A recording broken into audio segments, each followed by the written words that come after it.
apakah benar Natal itu kelahiran Dewa Matahari? Saya katakan 1000% salah. Itu ungkapan yang tidak ada data historisnya sama sekali. Tapi anehnya, di gereja itu termasuk di STT itu, semua membebek mengiyakan bahwa Natal 25 Desember itu adalah Sol Invictus. Dan dahulu saya menganut itu. Yang kemudian dikristenkan supaya memudahkan orang-orang penyembah berhala menjadi Kristen. Katanya, kata saya 20 tahun yang lalu juga begitu. Tatkala kemudian saya mengakses data-data kekristenan timur, saya mendapatkan banyak data dari biara Wadi El Natrun, dari biara Saint Anthony. Baru saya ngerti itu ungkapan latah yang digetok tularkan tak henti-hentinya. Pertama begini, tidak ada satu potong pun dokumen yang mengatakan Dewa Matahari lahir 25 Desember sebelum abad keempat. Jadi pernyataan Dewa Matahari lahir 25 Desember itu zamannya Kaisar Julius Simurtan. Kenapa disebut Julius Simurtan? Kaisar Julius itu abad keempat itu hidupnya, dulunya seorang Kristen, lalu membalik ke agama pagan, lalu membajak kalender liturgis Natal sebagai kalender Sol Invictus. Saya ngomong begini kita nanan juga, ini data beneran. Saya akan tunjukkan satu-satu datanya supaya clear gitu. Pertama, sebelum tahun 350 sekian, tidak ada satupun yang mengatakan 25 Desember itu adalah kelahiran Sol Invictus atau Dewa Matahari yang tak terkalahkan. Bahkan sebelum di barat, tahun pertama yang mengatakan bahwa Desember berkaitan dengan Saturnalia, pemujaan dewa yang berkaitan dengan titik balik musim dingin, itu baru terjadi tahun 274 Masehi, zaman Kaisar Aurelian. Bapak Ibu tidak percaya, cari mata uang Aurelian yang tertulis di situ, banyak di internet itu tertulis Pontifex Solis, penguasa sang matahari. Itu baru tahun 274 Masehi. Natal sudah dirayakan tahun 126 Masehi, Misa 24 Desember di Roma oleh Paus Telesphorus. Sumbernya dari mana? Sumbernya ada di buku kuno yang berjudul Liber Pontificalis. Liber Pontificalis itu adalah catatan tentang pemimpin-pemimpin gereja Roma sampai generasi ke-8. Itu tahun 126 Masehi. Catatan kedua, tahun 160 Masehi, Uskup Theophilus di Kaisarea Israel sudah merayakan Natal. Dia mengatakan, marilah kita rayakan Natal yang akan jatuh pada tanggal 25 Desember beberapa saat yang akan datang. 160. Saturnalia, perayaan puncak musim dingin itu tahun 274. Ini tahun 126, 170. Baru kemudian di timur mulai dihitung. Siapa yang mengkanonkan pertama kali Natal menjadi perayaan gereja? Bukan di Roma, bukan di Konstantinopel, bukan di Antioquia, tapi di Alexandria. Catatannya di mana? Ini saya ngomong sejarah dulu, baru saya ngomong Alkitab nanti, supaya lebih mantap. Catatannya ada di dalam buku kuno yang berjudul Coptic Didascalia Apostolorum. Pasal 18 tentang perayaan-perayaan dan puasa-puasa. Dalam pasal 18 itu, zaman Paus Demetrius pertama, ini bukan Paus Roma, ini Paus Alexandria.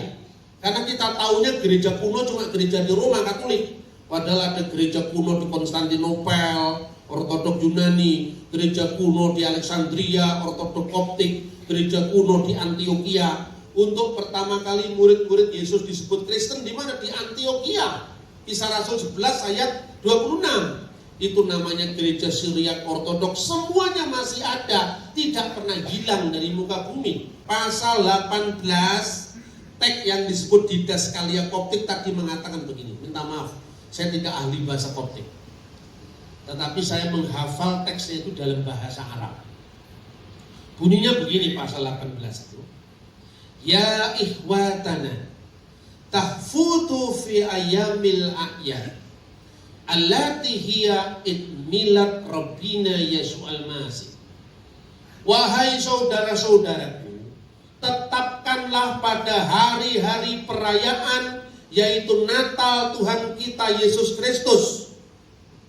Wa kamaluhu fi kamsati wa isrin fi syahri tasi'illati lil ibraniyin allati huwa tasi'u wal isrun min syahri rabi'i allati lil masriyin, yang artinya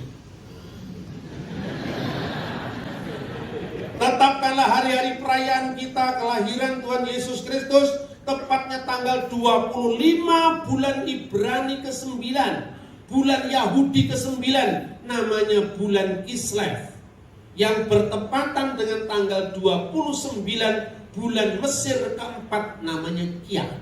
Seluruh bapak gereja sebelum tahun 274 semua bicara tentang Natal. Sementara tidak ada sepotong pun dokumen yang mengatakan Dewa Matahari lahir 25 Desember. Sudah terlanjur mualaf, salah lagi. Datanya tidak karu-karuan. Bayangkan, tahun 125 catat, 160 catat. Koptik Didaskalia Apostolorum tahun 189 Masehi. Akhirnya oleh Hippolytus, Santo Hippolytus, Hippolytus muridnya Irenaeus, Irenaeus muridnya Polikarpus, Polikarpus muridnya Rasul Yohanes, Rasul Yohanes muridnya Yesus. Sekitar tahun 220-an dia mencatat begini.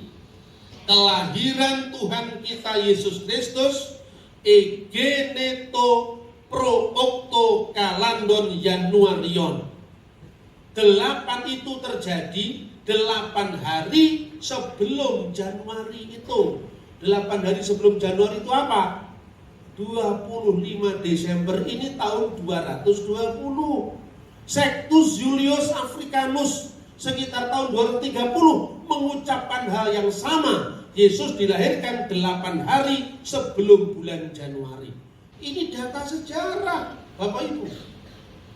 Nah, pertanyaannya sekarang, bagaimana kita bisa mudah sekali diharu-birukan oleh berita yang gaduh seperti ini, yang mengatakan tidak benar 25 Desember hari peringatan Dewa Matahari. Saya bilang, kamu tunjukkan satu dokumen saya bayar 1 juta. Sekarang 25 Desember perayaan Dewa Matahari, satu aja 1 juta. Tunjukkan dokumen apa? Tidak pernah ada. Jadi ini dongeng yang diyakini. Bahkan para teolog kita pun meyakini ini. Karena apa? Tidak pernah membaca sumber primer sejarah gereja. Mengapa? Karena mula-mula anti Katolik tidak disadari. Semua data gereja kuno dianggap Katolik gitu. Akhirnya apa? Bencana. Ketika kita menghadapi isu seperti ini, orang mengatakan, sudahlah, jangan berdebat soal tanggalnya. Tidak penting. Yang penting itu Yesus lahir di hati kita. Jawaban ini jawaban orang saleh yang malas berpikir. Akibatnya apa? Oh, tanggalnya aja nggak jelas. Jadi peristiwa Yesus itu tidak historis, tidak bersifat sejarah. Saudara-saudara, ini kebenaran, saudara-saudara. Alkitab katakan apa? Pada bulan ke-6. Ini tadi kita baca kan? Malaikat Gabriel datang kepada Bunda Maria pada tanggal berapa? Bulan ke-6. Bulan ke-6 itu bukan bulan Juni sekarang. Nah, 6 bulan setelah Zakaria mendapatkan wartaan malaikat itu kapan? Kan nggak ada catatnya di Alkitab, Pak. Ada mengkuarai iso maca. Mergo orang ngerti sejarah. Iya loh. Loh, kalau pertanyaannya harus Anda ambil letterlock di mana, saya tanya. Mana ada kata Majapahit mulai mengalami kesurutan, senja, ya, mengalami kemunduran, sirno ilang kertaning bumi. Tidak ada kata 1478 itu tidak ada. Itu di buku sejarah modern. Zaman dulu kan Surya Sengkala, kemudian Chandra Sengkala. Kapan senjanya Majapahit? Ditulis dalam Serat Kondo. Sirno ilang kertaning bumi. Sirno artinya nol, ilang itu nol, kerta itu 4, bumi 1, diwaca malih 1400. Karena tahun Saka itu mulai tahun 78, maka 1400 plus 78 1478. Berita Serat Kondo ini cocok dengan buku Pararaton yang ditulis tahun 1500 Masehi. Apa? Sunya Nora Yuganing Wong, pamungsu bre Kertabumi, kapernah paman Prabu Moktaring Kedaton, Isa Kawarsa Sunya Nora Yuganing Wong. Nah, terus Anda ketemu angka 1478 dari mana? Nggak ada di sejarah, Pak. Ora iso maca sejarah. Ada itu, karena apa? Anda nggak ngerti tahunnya. Ngertimu cuma tahun Gregorian 2019. Kok kamu ngeritik gereja 2000 tahun yang lalu? Lu pangkatmu apa, Mas? Mikirlah. Makanya gereja jangan sampai gaduh. Kita harus bersatu, menyatakan terang Kristus di tengah-tengah kepelbagaian gereja. Itu adalah tugas pewartaan Injil tanpa memandang gereja apa. Ini yang harus saya sampaikan. Makanya kita harus tahu kapan Zakaria membakar ukupan. Membakar ukupan itu membakar dupa. Jangan lupa di gereja kuno juga ada dupanya. Makanya di gereja ortodok ada dupa. Orang-orang Kristen modern nggak ngerti itu. Kok ada dupa, Pak, gereja? Terus saya jawab, aku lihat dongo muni piye? Biarlah persembahan ini menjadi dupa yang harum di dupa. Iya loh, bener nggak? Artinya apa? Artinya kita ini jangan ngukur yang lama-lama dari ukuran kita sekarang. Gereja itu punya sejarah yang panjang, ribuan tahun. Nggak bisa kita potong hanya munculnya gereja baru tahun 2000-an ini, nggak bisa. Catatan pertama tentang rotasi Zakaria itu panjang ceritanya. Tapi saya kutip salah satu dokumen saya, yaitu Flavius Josephus, ahli sejarah Yahudi yang nulis tahun 90 Masehi.